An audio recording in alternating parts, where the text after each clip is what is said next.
Cornwall Chronicle, Saturday the 26th of February 1870. The late W.G.G. Sams Esquire. This gentleman, who died at his residence at Quamby on the 26th ultimo after a brief illness, was the eldest son of W.G. Sams Esquire of Launceston, who has held various high offices in this colony during the past 46 years, such as Sheriff, Commissioner of Insolvent Court, Immigration Officer, and etc. Mr. W.G.G. Sams was in the Commission of the Peace for 22 years, when he died at the early age of 50 years, apparently a robust, able man in the prime of life. He lived a very retired life near Carrick, for a gentleman who had been introduced to the courts of Louis Philippe and William IV, as he was. His father was residing on his farm on the banks of the Derwent in 1831, and on a bright Saturday morning in July 1831, father and son were paddling down in a little dinghy to the estate of Mr. Gellibrand, at whose hospitable mansion they intended to spend the Sunday, when they saw the French ship of war La Favourite of 32 guns coming up the river, and they went alongside. They were courteously received by Captain Laplace, who lowered a ladder and invited them on board.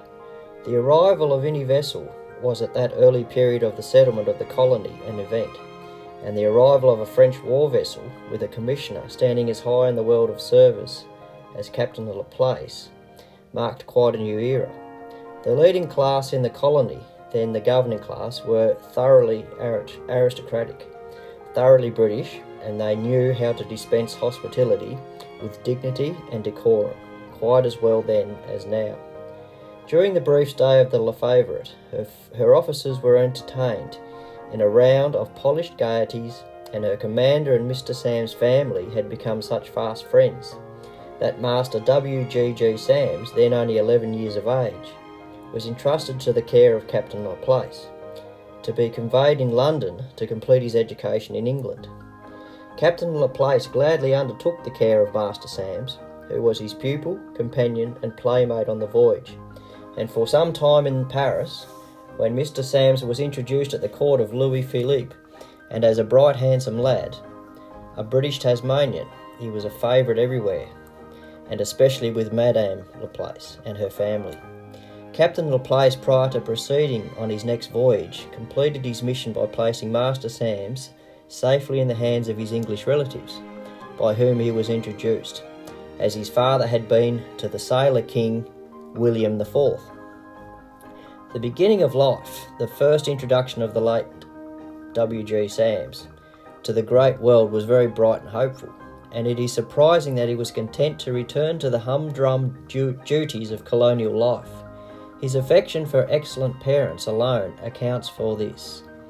He returned to the land which had been almost the land of his birth, and we regret to say his unobtrusive but useful life as a colonist, a magistrate, and a coroner terminated at the close of the last month. These reminiscences of the past have been called up since reading the following paragraph from the Tasmanian and Southern Literary and Political Journal of Saturday the 13th of August 1831. La Favourite, the citizens and king's ship La Favourite, left this port for Sydney on Sunday last. Captain Laplace and his officers were most hospitably entertained during their short stay here, and their gentlemanly manners procured for them general esteem. Captain Laplace has taken the young son of Mr. Sams, the gentleman who fills the office of Under-Sheriff, we hope only until a better is opened for him, under his protection, as his companion de voyage, and we have no doubt that such auspices will tend materially to the furtherance of his fortunes in life.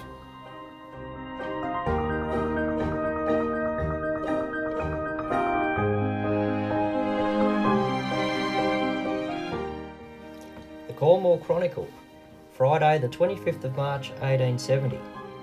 Mr. William Gardiner Sams, a gentleman who has been officiating as a judge in one of our minor courts, as a sheriff, as a magistrate, a Commissioner of the Supreme Court, or as Immigration Officer for the past 45 years, intends to leave Tasmania, en route for England next month. Mr. Sams has been closely identified with every public movement which has advanced this colony from the rather primitive condition in which he found it nearly half a century back.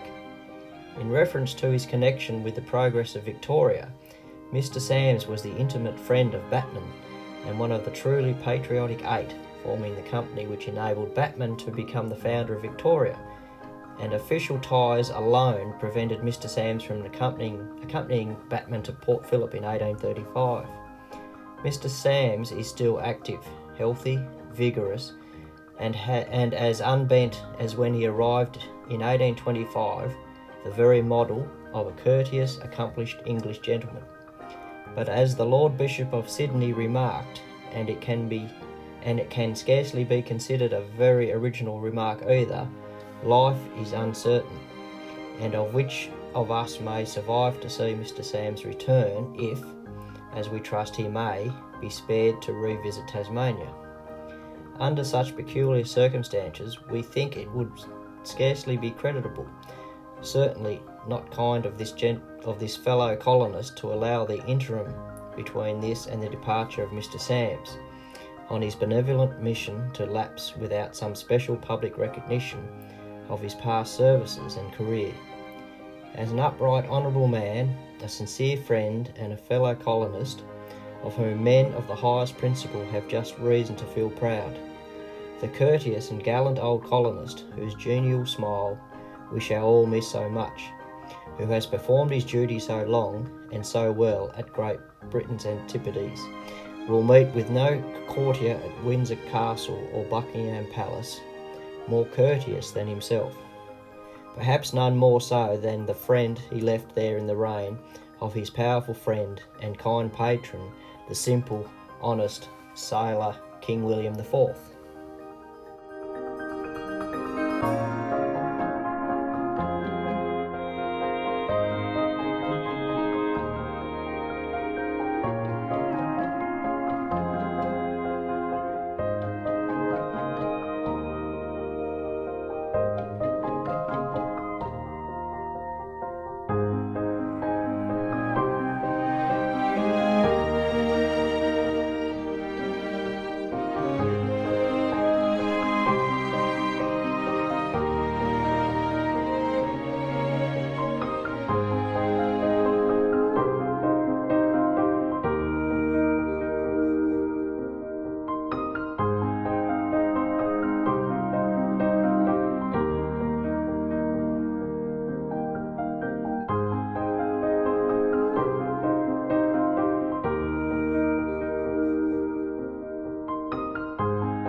Cornwall Chronicle, Friday the 13th of May 1870. Mr. W.G. Sams at Melbourne. The Age of a late date says, there is now in Melbourne a gentleman whose presence among us deserves more than a passing notice. The gentleman to whom we allude is Mr. William Gardiner Sams of Launceston, Tasmania. To Mr. Sams we believe is due the credit of having proposed to Batman the exploration of the region then known as Port Phillip. This was at the later end of 1834. An association was subsequently formed for the purpose of carrying out this proposal, and consisted of the following persons: John Batman, Charles Swanston, J.T. Gellibrand, James Simpson, John and William Robertson, J.H. Wedge, Anthony Cotterill, George Mercer, Thomas Bannister, Henry Arthur, John Sinclair, J.T. Collicott, Michael Connolly, and W.G. Sams. Names all of them, with the exception of the last, familiar to us as household words. To Mr. Batman was entrusted the duty of carrying out the expedition, and he accordingly fitted out the schooner Rebecca and sailed for Port Phillip on the 12th of May 1835. Mr. Sams arrived in Tasmania in 1825, 45 years ago. Although in his 78th year, Mr. Sams is still hale and hearty and is able to take his day's shooting with any man in the country. A fact that speaks well for the sobriety of the Tasmanian climate.